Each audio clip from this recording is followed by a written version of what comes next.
The warning comes as the charity National Energy Action claims that people on prepaid meters are going for 2 days at a time without gas and electricity because they can't afford to top up.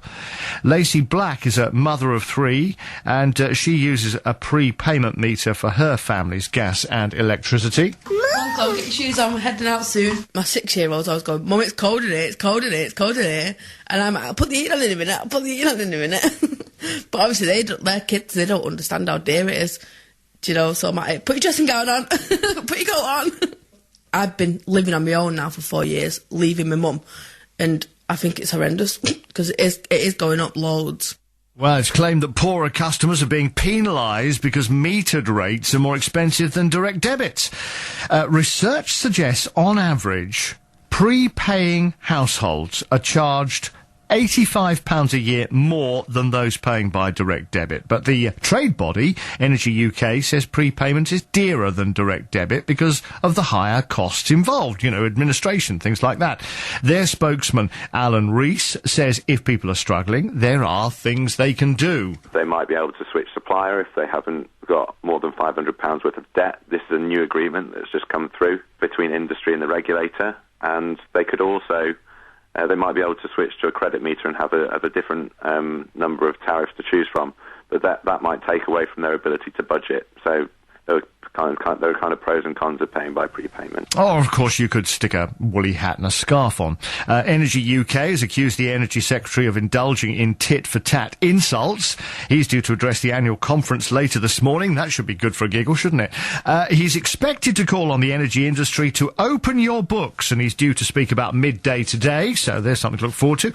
Lee Healy, Managing Director of IncomeMAX, I saw him earlier this morning, and he told me that is something he had been campaigning for. Absolutely. IncomeMAX, we're trying to get a better and fairer deal for prepayment energy customers. So that's customers that are paying for their energy on a prepayment card, and obviously budgeting and trying to pay their energy bills as best they can, often on limited resources or lower incomes. Now, the energy firms say that the higher cost for prepayment customers is because of the administration costs. What would you say to that? We appreciate that, but everybody's in this together. So whether you're a credit customer or a prepayment customer, we think you should have a fairer deal. So really, across the board, we think that customers should have the opportunity to freeze prices if that's the current, best sort of thing to do, and also possibly to access better tariffs and cheaper tariffs that will make bills more affordable. Now, the Energy Secretary, Ed Davey, says that the big 6 energy firms treat their customers, using his expression, like cash cows. What's your reaction to that? I think the main thing is that, energy suppliers provide an essential service to their customers. So really, anything that energy companies can do to better support their customers, especially those on lower incomes, is a really important thing. I think customer service, better services for energy customers, and if that's driven not just by the government, but by energy suppliers trying to do a better thing for their customers, then that can only be a positive thing. A positive thing for the customers, but why should the energy companies care? Because they are profit-making businesses. And surely that's what they're all about. They are not social enterprises.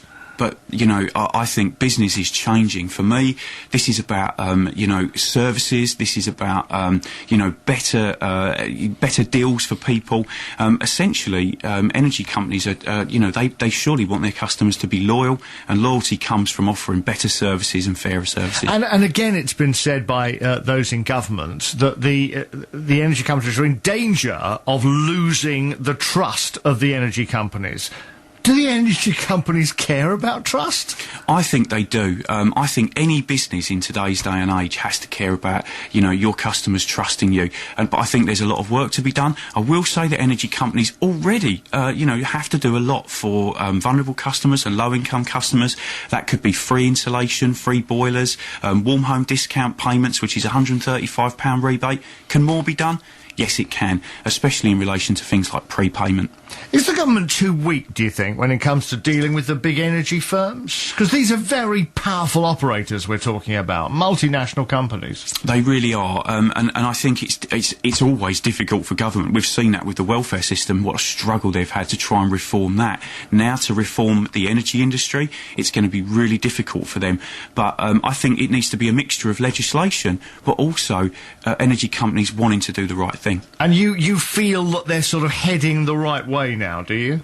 I think every energy company that we meet and talk to wants to do better by their customers. Or do they just say that? Well, I mean, they say it to me, but I think that's we've got their attention. And I think if we can start having a good, honest and open conversation about what better customer service looks like, about what support for lower income customers looks like, then I think that's going to benefit everybody in the long run. So you provide this money-saving advice for low-income families. You're a social enterprise, aren't you? A non-profit making organisation. Absolutely. What do you advise when it comes to gas and electricity? Because, again, we're hearing the prices going up and up and up.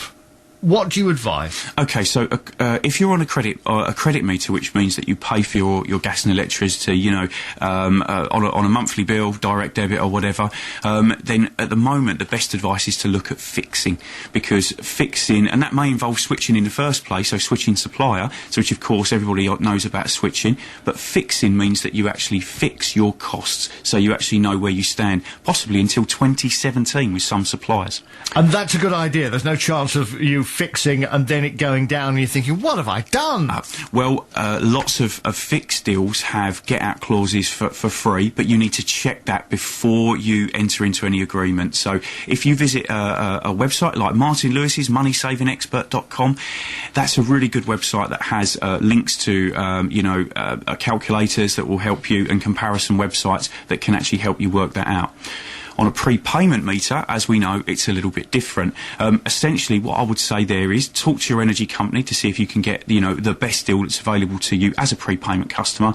But whatever you do, look to see whether you're eligible for the warm home discount, which is the £135 rebate that's available for low-income customers. You've got to do a bit of work on this, haven't you? I'm afraid so. It's, it's one of those areas. If you sit back and do nothing, you'll possibly sit on standard variable rates and be subject to price increases all over the show. That's for everybody. So, look at what's the best option for you, either as prepayment or as a credit meter customer. Well, that's Lee Healy, who's Managing Director of IncomeMAX, which is based here in Essex, which is based